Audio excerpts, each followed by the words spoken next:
Саламатсыздар ма, құрметті білім алушылар. Сіздермен бірге мектепке дейінгі тәрбиелеу және оқыту педагогикасы кафедрасының аға оқытушысы, филология ғылымдарының кандидаты Танабаева Гүлмира Төлебаевна. Бүгін сіздерге мектеп жасына дейінгі балаға әдебиеттік білім беру пәнінен дәріс оқимын. Бүгін бізде 13-ші лекция. 13-ші лекциямыздың тақырыбы Махамбет Өтемісұлы поэзиясының отан сүйгіштік рухы. Осы тақырып аясында төмендегі мәселелерді қарастырамыз. Бірінші, Махамбет Өтемісұлы шығармашылығының жиналуы, зерттелуі. Екінші, Махамбет Өтемісұлының отан сүйгіштік отты поэзиясының тәрбиелік мәні.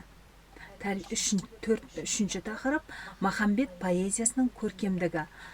Махамбет жырлары Исатай бастаған көтеріліс шежіресі.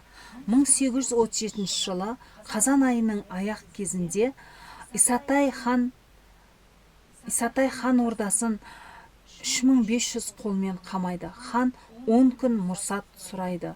Махамбеттің хан алдауына көнбеу жөніндегі кеңесін Исатай тыңдамайды. Сол аралықта Орынбордан подполковник Гекке әскері келеді. Қарауыл қожа қолымен қосылып, Исатай әскерін Бөгетай құмында Тастөбе деген жерде жеңеді. Махамбет өлеңдерінің жеткізушілерінің жадында сақталған ақынның негізгі шығармалары 1925 жылы Ташкент қаласында Исатай Махамбет жинағында басылды. Мұнда Махамбеттің өлеңдері Махамбет батырдың Баймахамбет сұлтанға айтқан сөзі, ереуіл атқа ер салмай, Махамбет батырдың Шерния шешенге айтқан жұмбағы, Махамбет батырдың басқа сөздері деген 4 тақырыппен берілген. Алғашқы тақырып 28 өлең, екінші, үшінші тақырып бір-бірден 2 өлең, төртінші тақырыпта 39 өлең қамтылған. Кітапқа түсінікке қарағанда Махамбет өлеңдерінің көбі жинаққа енген, ақын мұрасының бір шоғыры ғана. Махамбет Өтемісұлының шығармашылығының жиналуы мен зерттелуі Махамбет өлеңдерінің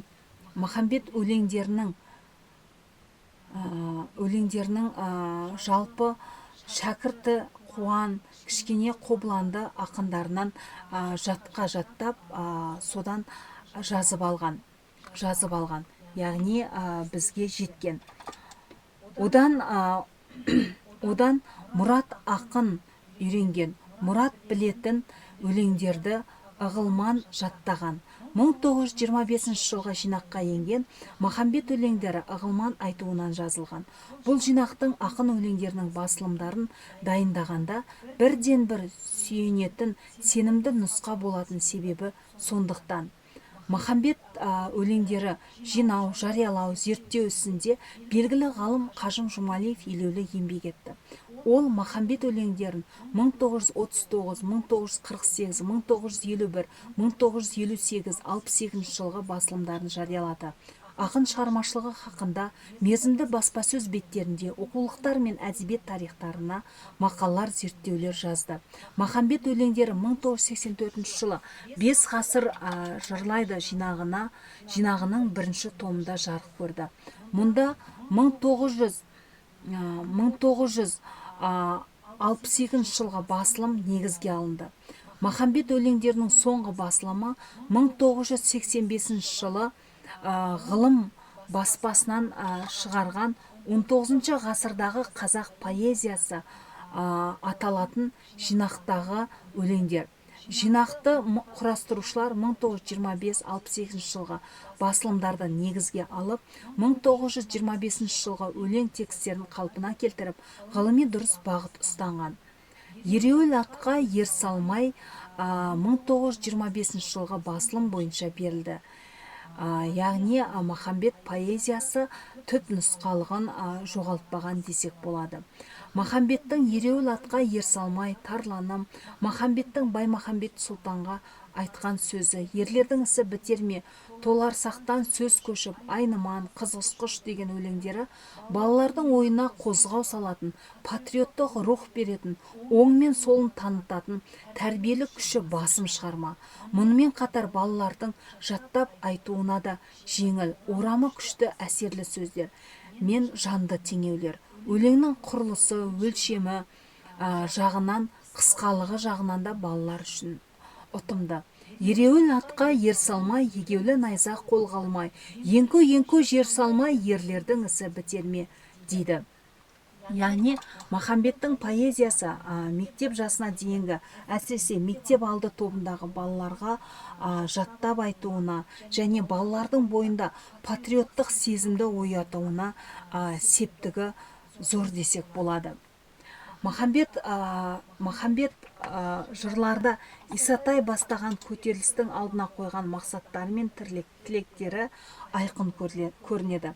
Поэзияда жастың үлкен кішілігіне қарамай тәрбиелік мәні зор.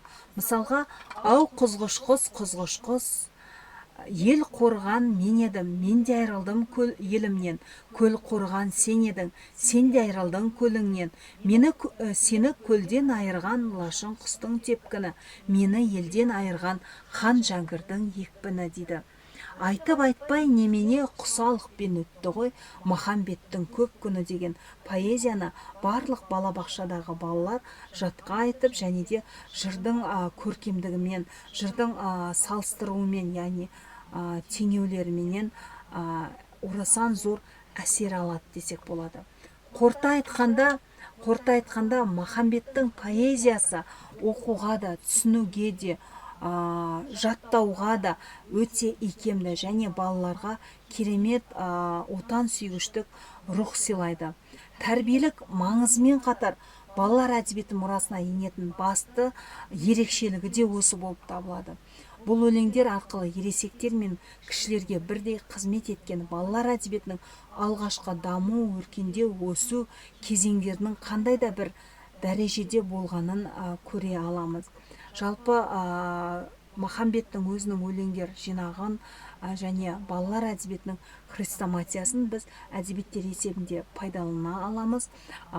Назар салып тыңдағандарыңызға көптен көп рахмет. Осымен біздің лекциямыз аяқталды.